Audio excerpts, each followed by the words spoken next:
Assalamualaikum warahmatullahi wabarakatuh. Waalaikumsalam warahmatullahi wabarakatuh. Selamat pagi Bapak Ibu semuanya. Di sini kami akan mengadakan penyuluhan pengenalan dan pengelolaan hama invasif ulat gelayak atau Stodoptera pugiperda. Kami dari kelompok 2 dari mahasiswa Politeknik Negeri Lampung. Yang pertama, ada pun kelompok kami. Yang pertama adalah Ahmad Pari, yang kedua Bella Alpina, David Pirdana, Dia Rismania, Eriko Padli, Ketut Sapta, dan Indri Nuralupita.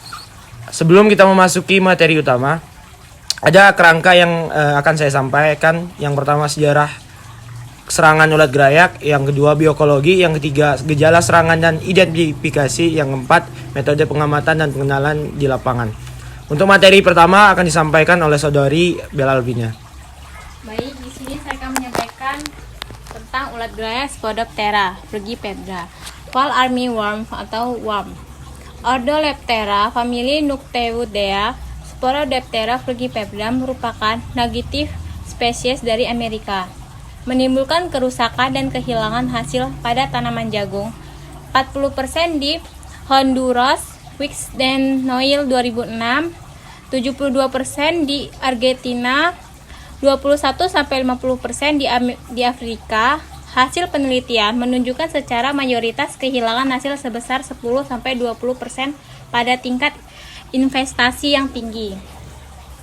Tanaman inang Spodoptera pugiperda dan memiliki 353 tanaman inang dari 76 famili tanaman Montagnacea 2018, diantaranya yaitu Pacea, yaitu padi, tebu, sorghum, kelompok gulma, Paspalium, Fuliseum. Terus yang kedua Solonacea, tomat, kentang. Ketiga Brassicacea, yaitu kubis. Terus itu selanjutnya cucur Bitacea, yaitu melon, timun dan lain-lain. Amartacea, yaitu bayam. Caricacea, pepaya. Ciparacea, ciperus. Terus itu Eupercea, ketela pohon. Selanjutnya Fabaceae, buncis dan lain-lain. Juga menimbulkan kerugian secara ekonomi pada tanaman padi, tebu, tomat, kentang, kapas, juga tanaman rumput. Untuk selanjutnya akan disampaikan oleh saudara David Pirdana. Ya, terima kasih untuk moderator. Ya, di sini saya akan menjelaskan tentang siklus hidup Spodoptera pugiperda. Yang pertama yaitu telur. Telur ini memiliki umur 2-3 hari. Satu kali telur bisa mencapai 100-200 telur. Selanjutnya larva bisa mencapai umur 14-19 hari, 6 instar. Selanjutnya pupa yang umurnya 9-12 hari di dalam tanah. Selanjutnya imago 7-12 hari. Dan selanjutnya yaitu karakter larva Spodoptera pugiperda. Yang pertama terdapat motif huruf Y terbalik pada kepala.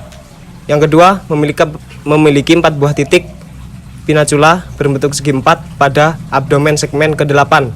Yang ketiga terdapat 1 garis terang di bagian mid dorsal dan masing-masing 1 garis di sub dorsal. Yang keempat memiliki garis tebal seperti pita pada bagian latera tubuh. Yang kelima memiliki pinacula dengan serta tunggal. Untuk selanjutnya akan disampaikan oleh saudara Ketut Sapta. Ya, di sini contoh-contoh kerusakan ulat gelayak Spodoptera pugiperda. Di sini bisa dilihat gambar 1, 2 atau 3. Kerusakan busuk pada buah jagung. Dan di sini gejala serangan ulat gelayak seperti kerusakan daun dan menimbulkan serbuk-serbuk pada daun. Untuk materi selanjutnya akan disampaikan oleh Indri Nuralupita. Baik, selanjutnya untuk tindakan antisipasi serangan ulat gelayak Spodoptera pugiperda. Pada wilayah yang belum ditemukan serangan Spodoptera pugiperda, maka perlu dilakukan tindakan antisipasi sebagai berikut. 1. Kawasan serangan hama Spodoptera pugiperda terutama untuk wilayah yang masih belum terserang hama tersebut. 2. Penyediaan informasi tentang hama Spodoptera pugiperda kepada petani dan pelatihan mengenai hama Spodoptera pugiperda pada petugas lapang. 3. Melakukan survei atau deteksi Spodoptera pugiperda. Selanjutnya akan disampaikan oleh saudari Dia Rismania. Untuk selanjutnya metode pengendalian ulat grayak Spodoptera frugiperda. Yang pertama, kita bisa melakukan monitoring serangan Spodoptera frugiperda sejak fase vegetatif awal. Monitoring dapat dilakukan dengan mengamati gejala serangan hama serta keberadaan Spodoptera frugiperda baik kelompok telur, larva maupun imago. Pengendalian akan lebih efektif dilakukan jika lebih dini mengetahui gejala serangan di lapangan. Yang kedua, kultur teknis. Karena serangan ini membentuk pupa dalam tanah, maka pengelolaan tanah yang baik dan pembakaran sisa tanaman dapat menurunkan populasi pada tanaman berikutnya. Yang ketiga, kita bisa melakukan dengan mekanik, yaitu pengumpulan kelompok telur dan memasukkan kelompok telur dalam tabung parasitoid. Satu kelompok telur mencapai 100 sampai 200 telur. Kemudian yang keempat, kita bisa menggunakan konversi musuh alami.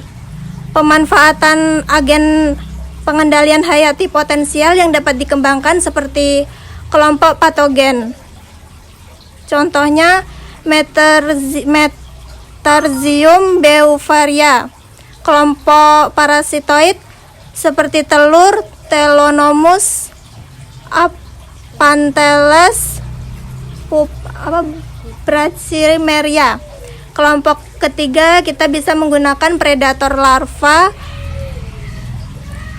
Potensi agen pengendalian hayati sebagai musuh alami Spodoptera frugiperda masih perlu dieksplorasi dan dikembangkan.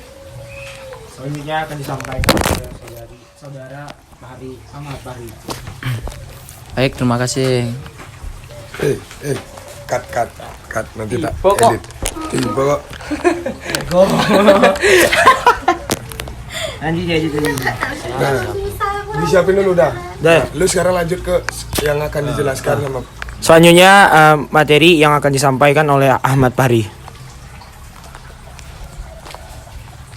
Kunci sukses pengendalian Spodoptera frugiperda.